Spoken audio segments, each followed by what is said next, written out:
എല്ലാവർക്കും സ്മിത സ്പൈസ് വേൾഡിലേക്ക് സ്വാഗതം. ഇന്ന് നമ്മൾക്ക് ഒരു സ്വീറ്റ് റെസിപ്പിയാണ് ചെയ്യുന്നത്, ഏത്തപ്പഴം വെച്ച്. അതിനായി 2 അച്ച് ശർക്കര, 1/4 കപ്പ് വെള്ളം ഒഴിച്ച് ഉരുക്കിയെടുക്കാം. ഉരുക്കിയ ശർക്കര നമുക്ക് അരിച്ചൊരു ബൗളിലോട്ടേക്ക് മാറ്റാം.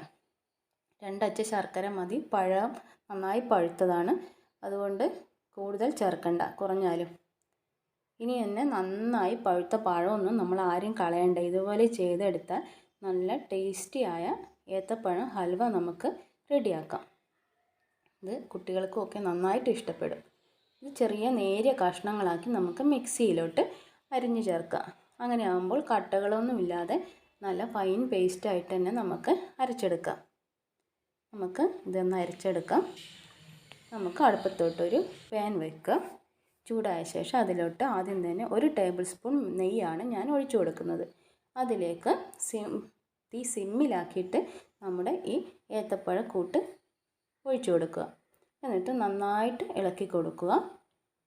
ആ ഏത്തപ്പഴം അരച്ചതിൻ്റെ ഒരു പച്ച ചുവയൊക്കെ ഒന്ന് മാറിക്കിട്ടാനും ആ നെയ്യൊക്കെ ഇതിൽ എല്ലായിടത്തും ഒന്ന് മിക്സായി കിട്ടാനും 1 മിനിറ്റോളം ഇങ്ങനെ ചെയ്യാം. നന്നായി ഇളക്കി കൊടുക്കുക, കൈ വെക്കാതെ തന്നെ, കാരണം ആ കൂട്ടി ഇപ്പം തന്നെ വെന്ത് പോകരുത്. അതിന് ശേഷം നമുക്ക് തീ കൂട്ടിയിട്ട് മിക്സ് ചെയ്യാം.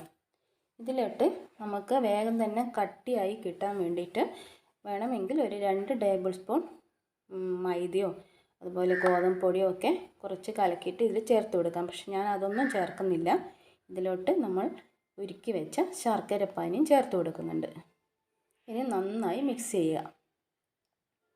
നന്നായി മിക്സ് ചെയ്ത ശേഷം നമുക്ക് സിമ്മിൽ നിന്ന് ഒരു മീഡിയം ഫ്ലെയിമിലോട്ട് മാറ്റി ഇളക്കിക്കൊണ്ടേയിരിക്കാം. നന്നായിട്ട് മിക്സ് ചെയ്തുകൊണ്ടിരിക്കുക. കുറച്ച് കഴിയുമ്പോൾ നമ്മൾ ഇതിലോട്ട് കുറേശ്ശെ നെയ്യും അതുപോലെ നട്ട്സും ഒക്കെയാണ് ഇനി ചേർക്കുന്നത്. നന്നായിട്ട് ഇളക്കി കൊടുക്കണം.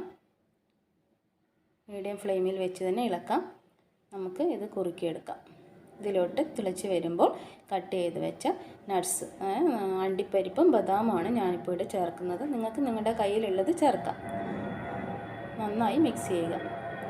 ഇത് ചേർത്ത് കൊടുത്താൽ നമ്മൾ ഹൽവ കഴിക്കുമ്പോൾ ഇത് ഇടയ്ക്കിടയ്ക്ക് കടിക്കാൻ കിട്ടുന്നതൊക്കെ ഒരു ടേസ്റ്റാണ്. നന്നായി ഇളക്കി കൊടുക്കുക. ഈ സമയത്ത് ഞാൻ ഒരു 1/2 ടീസ്പൂൺ ഏലക്കാപ്പൊടിയും 1 നുള്ളു ഉപ്പും ചേർക്കുന്നുണ്ട്. അതിവിടെ കണ്ടിട്ടില്ല, നിങ്ങൾ എന്തായാലും അത് ചേർക്കണം. ഈ ഇടയ്ക്ക് നമുക്ക് 1 ടീസ്പൂൺ നെയ്യ് ചേർത്ത് കൊടുക്കാം.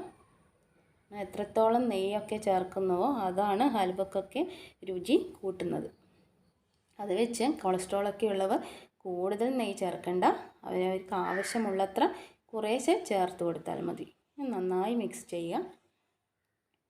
ഇതിനടുത്ത് തന്നെ നിന്ന് ഇളക്കുമ്പോൾ നമുക്ക് മീഡിയം ഫ്ലെയിം ഇട്ട് തന്നെ ഇത് കുറുക്കിയെടുക്കാം. പക്ഷേ ഇതിൻ്റെ അടുത്ത് നിന്നും പോകുന്നുണ്ടെങ്കിൽ അത് തീ സിമ്മിലാക്കി വെക്കണം. ഇടയ്ക്കിടയ്ക്ക് നെയ്യ് ചേർത്ത് കൊടുക്കുന്നുണ്ട്. നന്നായി ഇളക്കിക്കൊണ്ടിരിക്കണം. ഇത് കുറേശ്ശെ പാനിൽ നിന്ന് വിട്ട് വരാൻ തുടങ്ങി, പക്ഷേ നമ്മുടെ പാകം ആയില്ല. നന്നായി ഇളക്കി കൊടുക്കുക. ആ സമയത്ത് നമുക്ക് സെറ്റ് ചെയ്യാനായിട്ട് അണ്ടിപ്പരിപ്പും തേങ്ങാ സ്ലൈസും ഒക്കെ എടുത്ത് വെക്കാം. ഇതായിപ്പോൾ ഇത് പാനിൽ നിന്ന് നന്നായി വിട്ട് വരാൻ ഇങ്ങനെ പാനിൽ നിന്ന് ഒഴുകി കളിക്കുന്ന ഒരു പരുവത്തിലെത്തി. ഇനി നമുക്ക് സിമ്മാക്കി വെച്ചിട്ട് കുറച്ച് സമയം അതങ്ങനെ അടിയിരിക്കട്ടെ. ഇതാണ് നമ്മൾ സെറ്റ് ചെയ്യുന്ന പാത്രം. അതിൽ നെയ്യ് തടവി കൊടുത്ത് അണ്ടിപ്പരിപ്പും തേങ്ങയൊക്കെ അടിയിൽ ഇട്ട് കൊടുത്തിട്ടുണ്ട്. അത് തിരിച്ചിടുമ്പോൾ കാണാൻ നല്ല ഭംഗിയായിരിക്കും. ഇനി നമുക്ക് ഈ ഏത്തപ്പഴം ഹൽവ കൂട്ട് അതിലേക്ക് ഇട്ട് കൊടുക്കാം. എന്നിട്ട് നെയ്യ് തടവി ഒരു സ്പാറ്റില കൊണ്ട് നമുക്കതൊന്ന് സെറ്റ് ചെയ്തെടുക്കാം. നമ്മുടെ രുചികരമായ ഏത്തപ്പഴ ഹൽവ ഇവിടെ റെഡിയായി. എല്ലാവരും നിങ്ങളുടെ വീട്ടിൽ ഇതൊന്ന് ട്രൈ ചെയ്ത് നോക്കണം. ഇഷ്ടപ്പെട്ടാൽ ഒന്ന് ലൈക്ക് ചെയ്യുക. അതുപോലെ ഫ്രണ്ട്സിനും റിലേറ്റീവ്സിനും ഒക്കെ ഷെയർ ചെയ്ത് കൊടുക്കുക. ഇതാ റെഡിയായി നമ്മുടെ ഏത്തപ്പഴ ഹൽവ. അതുപോലെ ഈ ചാനൽ സബ്സ്ക്രൈബ് ചെയ്യാത്തവരുണ്ടെങ്കിൽ ഒന്ന് സബ്സ്ക്രൈബ് ചെയ്യുക. ആ ബെൽ ബട്ടൺ ഒന്ന് എനേബിൾ ചെയ്യുക. നമ്മുടെ ഏത്തപ്പഴം ഹൽവ തണുത്ത ശേഷം അതിൻ്റെ അരികൊന്ന് ഇളക്കി കൊടുക്കുക. എന്നിട്ട് വേറൊരു പാത്രത്തിലോട്ടൊന്ന് മാറ്റി കൊടുക്കുക. ഇതാ നമ്മുടെ രുചികരമായ ഏത്തപ്പഴ ഹൽവ ഇവിടെ റെഡിയായി. നല്ല ഏലക്കായുടെ ഫ്ലേവറും നട്ട്സും ഒക്കെ കൂടി സൂപ്പർ ടേസ്റ്റിയാണ്. നിങ്ങളെല്ലാവരും ഷെയർ ചെയ്യുക, സബ്സ്ക്രൈബ് ചെയ്യുക, ലൈക്ക് ചെയ്യുക. Thank you.